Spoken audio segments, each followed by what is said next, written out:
ಧಾರವಾಡ ಹಾಗೂ ಗದಗ ಭಾಗದ ಜೀವನಾಡಿಯಾಗಿರುವಂಥ ಬೆಣ್ಣೆಹಳ್ಳ.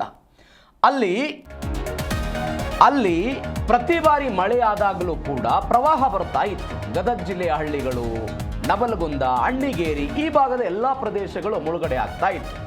ಇದೀಗ ಪ್ರವಾಹ ನಿಯಂತ್ರಣ ಕಾಮಗಾರಿಗೆ ಇವತ್ತು ಸಿದ್ದರಾಮಯ್ಯನವರ ಭೂಮಿ ಪೂಜೆ ಇದೆ. ಮುಖ್ಯಮಂತ್ರಿ ಸಿದ್ದರಾಮಯ್ಯನವರು ಹಾಗೂ DCM DK ಶಿವಕುಮಾರ್ ಇವತ್ತು ಅದಕ್ಕೆ ಚಾಲನೆಯನ್ನು ಕೊಡ್ತಾರೆ.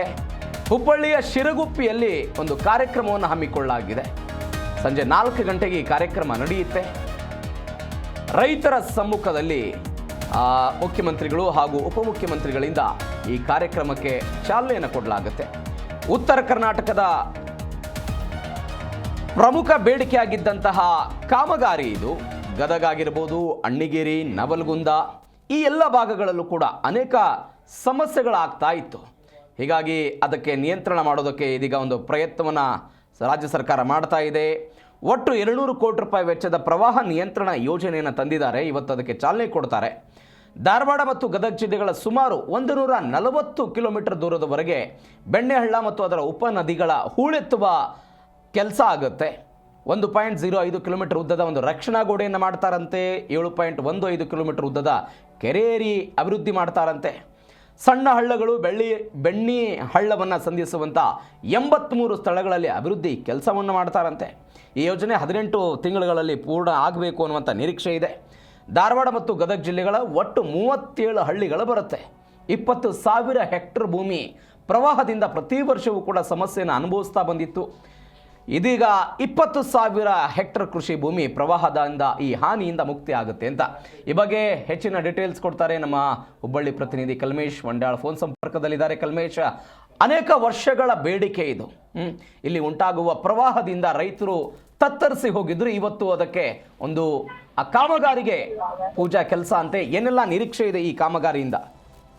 ಪ್ರವೀಣ್, ಈ ಭಾಗದಲ್ಲಿ ಅದು ಧಾರವಾಡ, ಹಾವೇರಿ ಮತ್ತು ಗದಗ ಈ 3 ಜಿಲ್ಲೆಗಳ 38ಕ್ಕೂ ಹೆಚ್ಚು ಹಳ್ಳಿಗಳಿಗೆ ಸಾಕಷ್ಟು ತೊಂದರೆ ಆಗ್ತಕ್ಕದ್ದು. ಅದು ವಿಶೇಷವಾಗಿ ಮಳೆಗಾಲ ಸಂದರ್ಭದಲ್ಲಿ ಬೆಣ್ಣೆಹಳ್ಳ, ತುಪ್ಪರಿಹಳ್ಳ ಪ್ರವಾಹದ ನೀರು ಮತ್ತು ಹಿನ್ನೀರಿನ ನೀರಿನಿಂದಾಗಿ ಸಾಕಷ್ಟು ರೈತರಿಗೆ ಮಾರಕ ಆಗಿತ್ತು.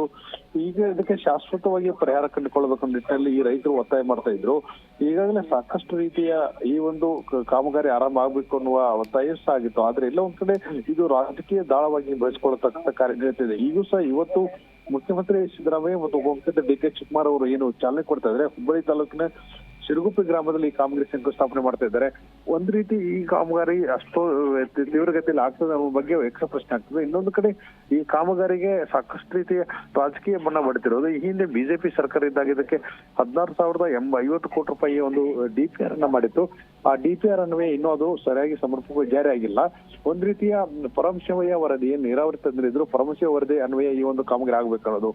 ಈಗಿರ್ತಕ್ಕಂಥ ಶಾಸಕ NH ಕೋನರೆಡ್ಡಿ ಅವರು ಇವತ್ತು ಒಂದ್ ರೀತಿ ಅದನ್ನ ಪೂರ್ಣವಾಗಿ ನಾನು ಕಾಮಗಾರಿ ಮಾಡ್ತೇನೆ, 2 ಹಂತದಲ್ಲಿ ಕಾಮಗಾರಿ ಕೈಗೊಳ್ಳಲಾಗುತ್ತಿದ್ದು, ಮೊದಲ ಹಂತದಲ್ಲಿ 200 ಕೋಟಿ ರೂಪಾಯಿಯಲ್ಲಿ ಒಂದು ಕಾಮಗಾರಿನ ಆರಂಭ. ಈಗ ಏನು ಕುಂದಗೋಳ ತಾಲೂಕಿನ ಎರಿನ್ಯಾಳಪುರ ಗ್ರಾಮದಲ್ಲಿ ಈಗಾಗಲೇ ಕಾಮಗಾರಿ ಆರಂಭ ಮಾಡ್ತಿದ್ದೇವೆ. ಈ ಕಾಮಗಾರಿ ಏನು ಧಾರವಾಡ ಏನು ನವಲಗುಂದ ವಿಧಾನಸಭಾ ಕ್ಷೇತ್ರ ವ್ಯಾಪ್ತಿಯಲ್ಲಿ ಬರ್ತಕ್ಕಂಥ ವಿವಿಧ ಹಳ್ಳಿಗಳಲ್ಲಿ ಕಾಮಗಾರಿನ ಮಾಡ್ತಿರೋದು. ಆ ಚೇಡಿ ಕಟ್ಟಿರ್ಬೋದು, ದೊಡ್ಡ ಆ ಒಂದು ಹೋಳುವನ್ನು ತೆಗೆದುಕೊಳ್ಳುವುದು ಮತ್ತು ಶಾಶ್ವತವಾಗಿ ಆ ಒಂದು ಬೆಣ್ಣೆಹಳ್ಳ, ತುಪ್ಪರಿಹಳ್ಳ ಆ ಪ್ರವಾಹ ಬರ್ತಿದೆ ಆ ಪ್ರದೇಶದಲ್ಲಿ ಒಂದು ಅಚ್ಚುಕಟ್ಟಾಗಿ ಕಾಮಗಾರಿ ಮಾಡ್ತಕ್ಕಂಥ ಪ್ಲಾನ್ ಅನ್ನ ಮಾಡ್ತಿರೋದು.